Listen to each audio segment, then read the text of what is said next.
Do you guys have any questions about that example 1? Just want to see another one. Let's just do another one. Okay, so let's go to example 2. So again, you're going to see the instructions: find all the zeros of the polynomial function and write the polynomial as a product. So that's what, when I say down here, to us, we're used to calling it factoring the polynomial, but write it as the product of its leading coefficient and its linear factors. That's all that means, is that you're factoring it. Okay, so this one's a bit bigger. The biggest exponent for this one is 5, so that means this time we have 5 zeros. My positive possibilities are positive to positive, positive, positive, positive, positive, positive to negative. So only one sign change for that one. For a negative, remember, we're going to go look and just kind of with my red pen show a sign change up here for my odd exponent terms. So this would be like doing negative to positive, so that's one change. Positive to negative, that's 2 changes. Negative to positive, that's 3 changes. Positive to positive, positive to positive, that's 4 changes. Right, so we went 1, 2, 3, 4. So remember, if you can subtract 2 from that,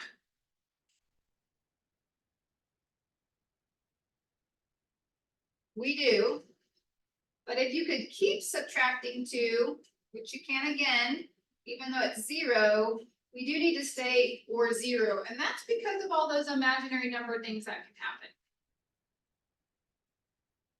So I can't really say, like I would in 3.3 before we learned about imaginary numbers, I can't really say that, hey, there has to be 4 negative and 1 positive, because that adds up to 5 zeros, right? Because now some of these could be imaginary numbers. So we're going to go list our P's over our Q's. Our third step, P over Q. And so we have the number 14 over 3. Remember, it doesn't matter their sign. You're just listing the number itself right now to list their factors. So factors of 14 are 1, 2, 7, and 14. So I just put the plus or minus all out in front of all of it, just to indicate that for them all. And for 1 and 3 for the denominator. We have positive and negative form of all of those numbers, but we're going to go create them.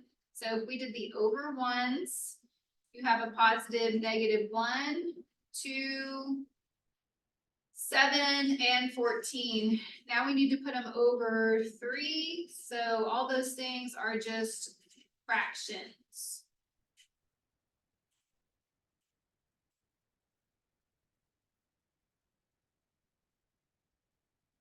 None of those reduce. So right now, that's like 8 different numbers, but really that means there's 16 possibilities, right? So you'd have to, if you were just listing your P's over your Q's, these are your possible zeros, right? That's what your P's over your Q's are. They are not the zeros yet because we don't know. We don't know which ones really work and zero out that denominator. Denominator, the remainder.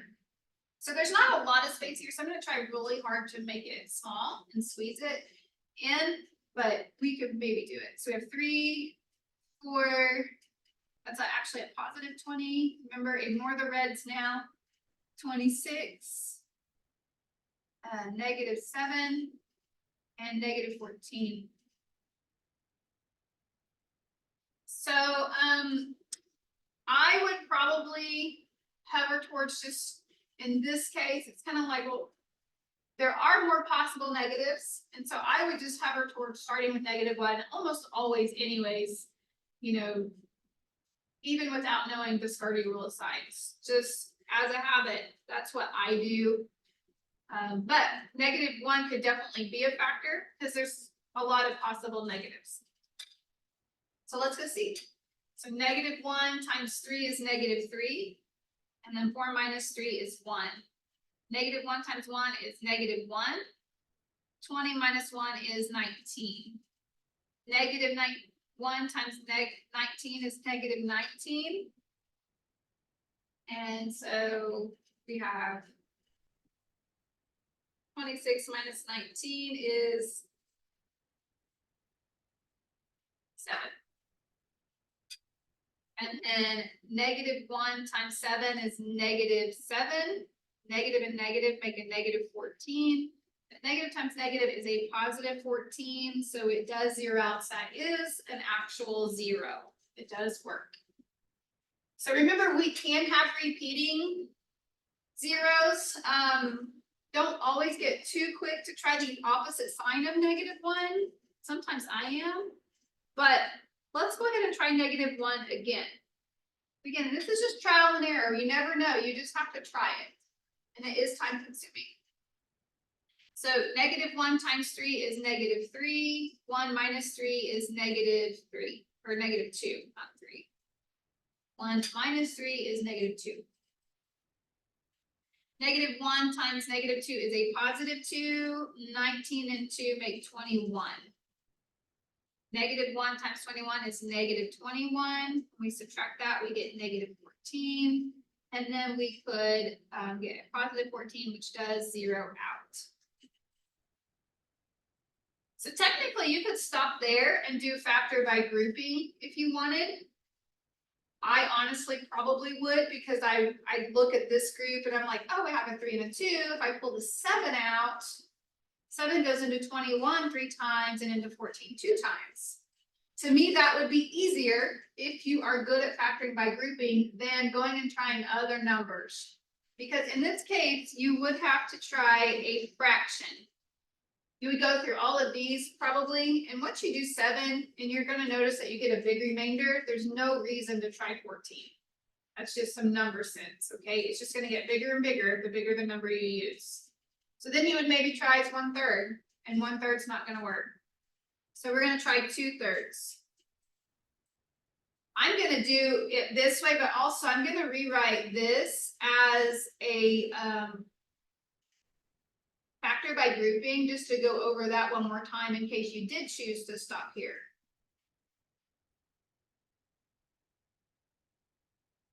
Is that okay with you guys? So you can go over that again? Okay. So let's say you just don't like grouping, and so you know you're going to just keep trying factors till you find the next one.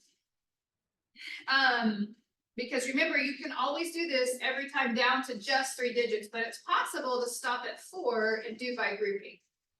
So if I did this, if I took 2/3 times 3, I would get 2.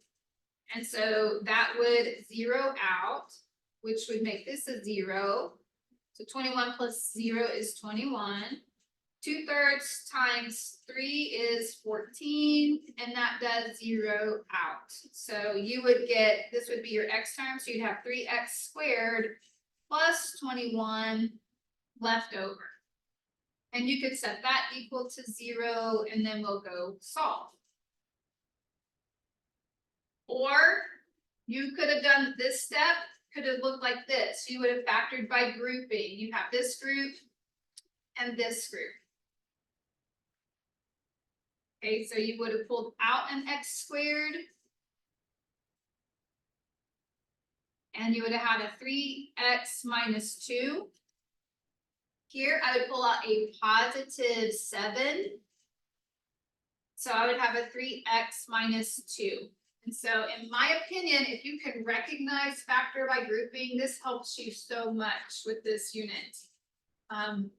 You can do it without, but it is very helpful. So I have 3x minus 2, that would get set equal to 0, and x squared plus 7 would get set equal to 0. Actually, I should probably just write it down right here first. Okay, so you could do it either way. So let's go solve for x this way. Since we're already here, we would add 2 over to be positive, and we would divide by 3, so you get x equals 2/3. See that 2/3 that we were going to have? That's where that would come into play. And here we'd subtract 7 over, and we get an ugly radical and an imaginary number. So those things are going to start popping up in this unit. So we'd have to pull out an I. So remember, you'd have a positive I square root of 7 and a negative I square root of 7. So that's where those two would come from. This would happen the same thing over here. It just looks, you'd have more work to do. you would take 3x squared equals a negative 21. You'd have to divide by 3. So you get x squared equals a negative 7. So now that step looks exactly the same, doesn't it? So you take the square root of both sides, showing that your x could be I square roots of 7 or a negative I square roots of 7. So what are my zeros? I know I kind of ran out of room because I showed all that stuff. These are my 5 zeros. My zeros are x equals -1, -1, 2/3, I square roots of 7, and negative I square root of 7. This is a -1 up here, by the way. I know it looks ugly, but those are my 2 -1s. So all of these, those are our 5 zeros. If I put this in factored form, and let me draw a line right here. We're just going to put it above the problem. How about that? Okay. If I put this in factored form, we are going to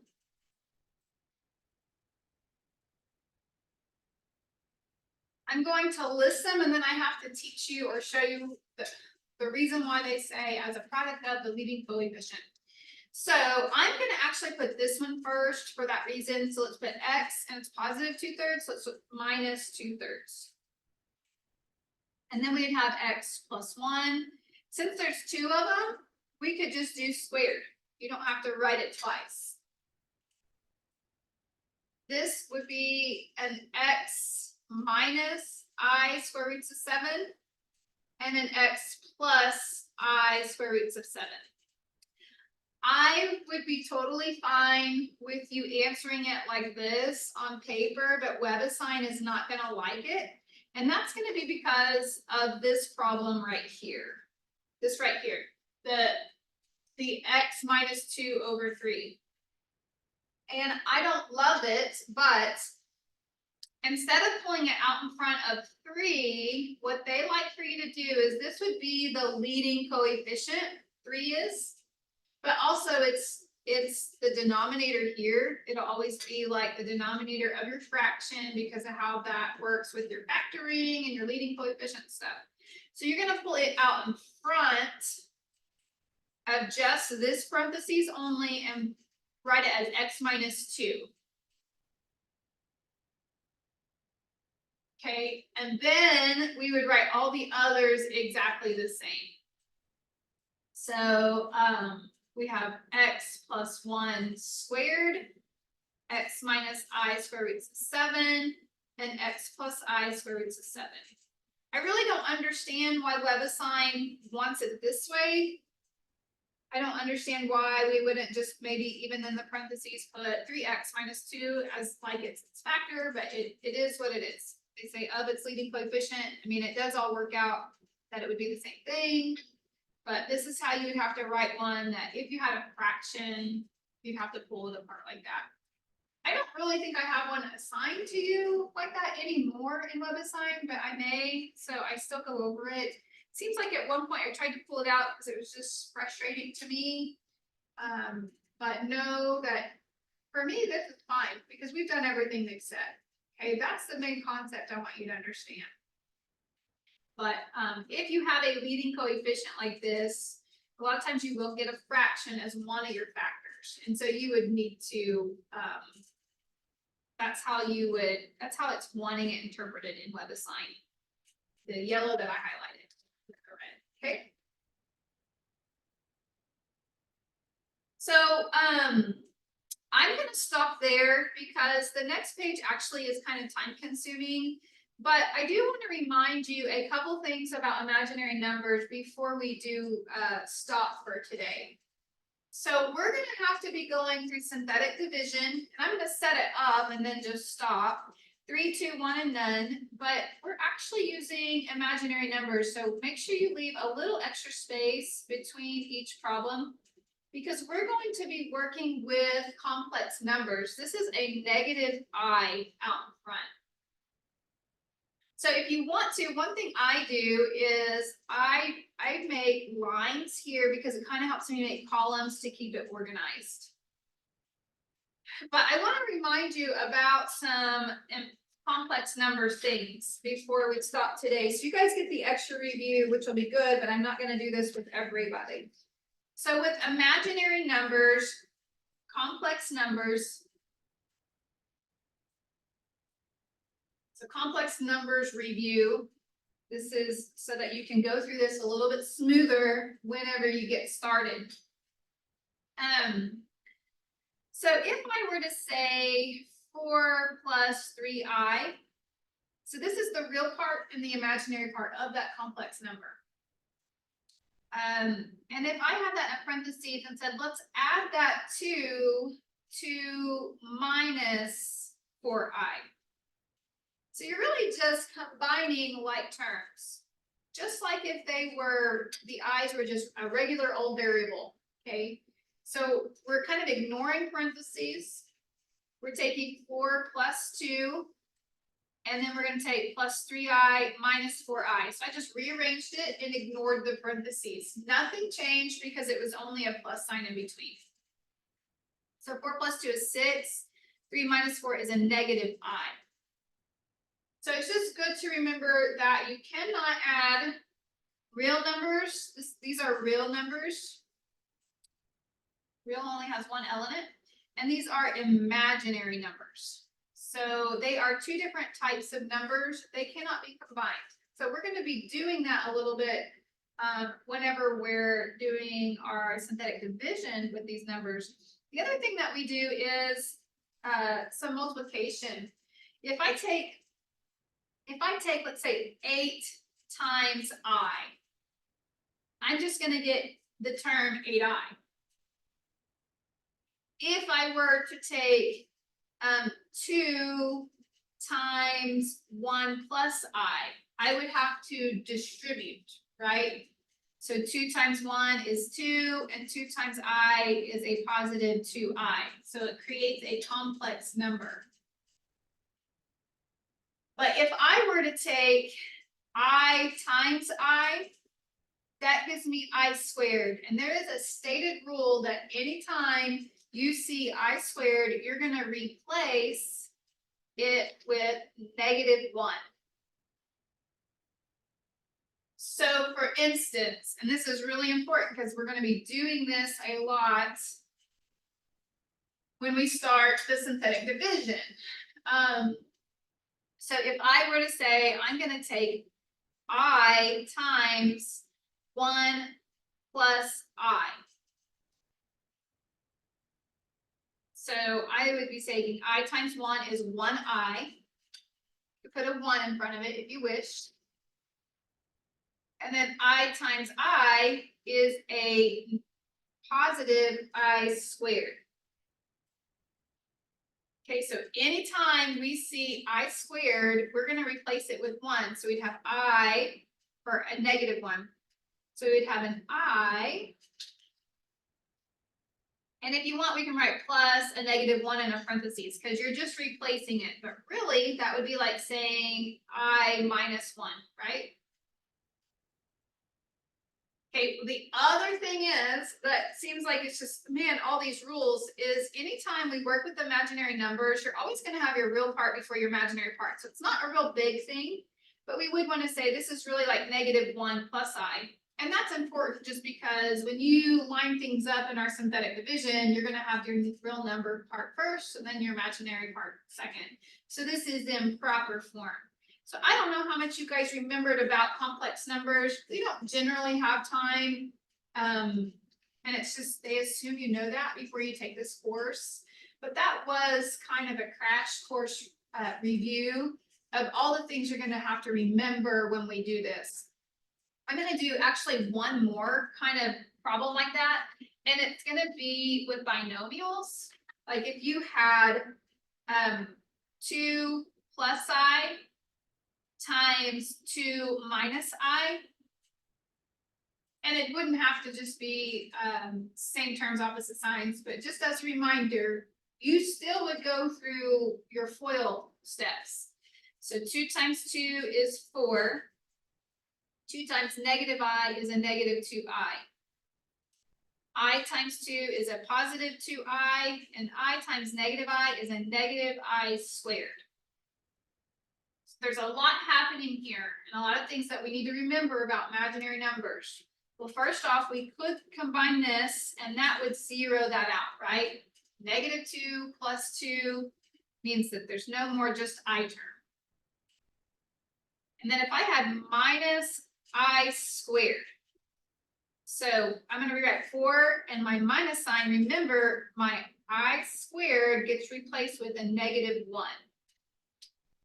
So there's no more i's in this one, and that's going to happen some when we get into more complex problems, and we could just double negatives means that's the number 5. Now, if they weren't same terms, opposite signs, you'd still have an I term, and that's okay. But in this case, we don't. In this example that I did with you, we don't. I highly recommend that if you feel like you need more review over complex numbers, you could just look up operations with complex numbers is what it's called. Just Google it and you can watch some videos or let me know if you have other questions. But for the most part, we're going to be reviewing that as we go. But I think it's really great that we had a little time today to at least establish a better foundation before we start working with that next example on Monday. Okay. So I think that's going to be where we stop today. I will maybe post this video in our lectures so that they can also watch it and get a good review over those complex numbers as well. So they at least have that fair chance if they will watch the video to review it. But we're going to start right here on Monday and go through that and number 4. And then we have just a little bit of rules to go over. And then we're probably just gonna, and then we have this practice assessment question that we're gonna spend some time going over because it'll be part of, we have a question that's like this on the test. In the fall, we do an assessment, but I just add it into the test. And so I keep it the same way for my spring semester as well. So that's why it's just called a practice assessment question. It's the big bulk of this unit. But then there is a study guide after that I don't know if I'm going to have you do, if we're going to do it together or if I'm just going to have you do it on your own and review. We'll revisit that on Monday. Okay. Well, I hope you guys have a really good weekend, and I will see you guys on Monday. Don't forget to finish up that 3.3 homework that's due tonight. All right. Bye, guys.